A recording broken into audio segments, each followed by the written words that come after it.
পুরুষগুলো আপনারাও বাবা যারা শোনেন, এলাকার মাধ্যমে মেসেজ গুলো পৌঁছানো দরকার। আমার আপনার নবী জানিয়ে দিল, বাড়ির মাধ্যমে যদি প্রথম কন্যা সন্তান জন্ম হয় গো, আমাদের ছেলেদের জন্য এমন একটি হাদিস আজ অবধি পাওয়া যায় না, যে হাদিসটা ফজিলত আমার আপনার নবী মা বোনদের জন্য বলে গেল। সেই জন্য মা বোনদেরকে বলবো, ও বাবা শোনেন, আল্লাহ তাআলা কি দিল, নবী আমার কি দিল, আর আপনারা আজকের সময় কি করতেছেন। নবী আমার জানাইয়া গেল, সর্বপ্রথম যদি কন্যা সন্তান জন্ম হয়, আল্লাহ তাআলা একটা ফেরেশতাকে পাঠাইয়া দেয়। সুবহানাল্লাহ। ওই ফেরেশতা এসে ওই বাড়ির কোণের মাধ্যমে দাঁড়িয়ে গিয়া ওই বাড়িওয়ালাদেরকে সালাম দেয়।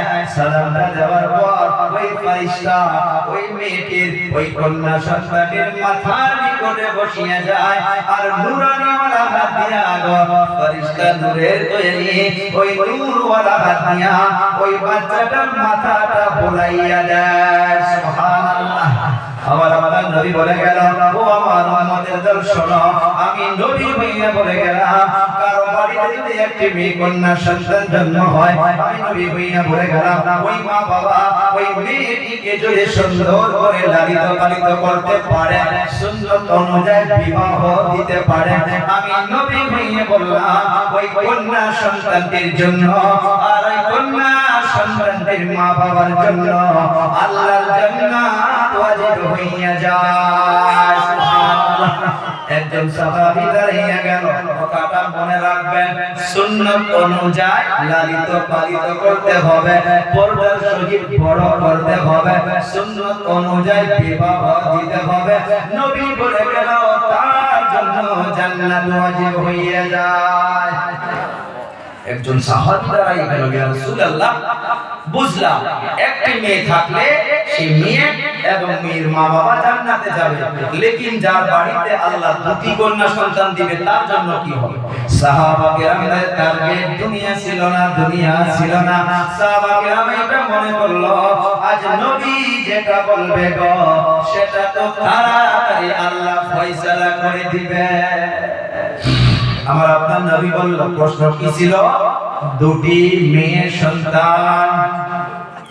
আমার আপনার নবী বলল, শুনো, মান আলা জারিয়াতাইন হাত্তা তাবলুগা ইয়াউমাল কিয়ামাহ আনা ওয়া হুয়া কাহাতাইন ওয়া দাম্মা আসাবিআহু। একবার সুবহানাল্লাহ বলি, অর্থটা বললে দিলটা খুশি হইয়া যাবে।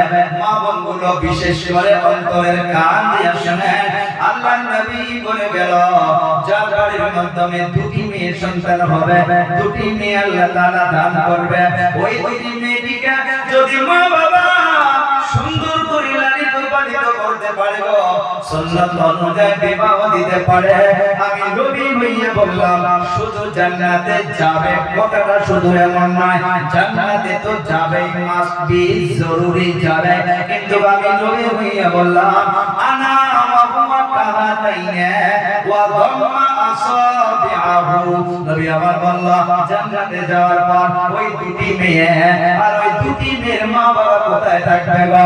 আমি নবী হইয়া বললাম, এই দুটা আঙ্গুলের মাঝখানে যতটুকু দূরত্ব, আর একটা তরজমা এমন ভাবে করতে পারে, এই দুটা আঙ্গুল যত পাশাপাশি, যত পাশাপাশি, নবী বলে গেল, ওয়া দাম্মা আসাবিআহু, ওই দুটি মেয়ে আর ওই দুটি মেয়ের মা বাবা জান্নাতে, আমি নবী আর ওই কন্যা সন্তান দুটি আর কন্যা সন্তানের মা বাবা, এই দুটা আঙ্গুলের মাঝখানে যত ফাঁক হয়েছে গো, এত পাকাপাকি হইয়া জান্নাতে নবীর সঙ্গে একসাথে থাকবো।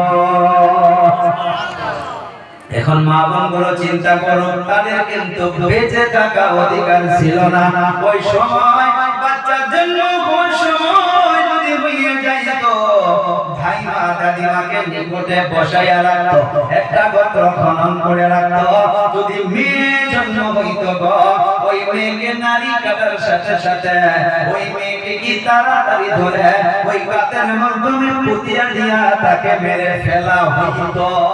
এমন সময় ছিল আর একজন সাহাবী দাঁড়িয়ে গেল, ইয়া রাসূলুল্লাহ ইয়া হাবিবাল্লাহ, বুঝলাম একটি মেয়েওয়ালা জান্নাতে যাবে, দুটি মেয়েওয়ালা জান্নাতে যাবে, কাউকে যদি আল্লাহ তাআলা তিনটি মেয়ে দেয় তার জন্য কি হবে? সাহাবারা জান্নাত হাসিল করার জন্য তার পেটে থাকে। আমার আপনার নবী মা বোনদের উপরে এত দয়া করিয়া এই হাদিসটি পড়ে দিল, মান কানা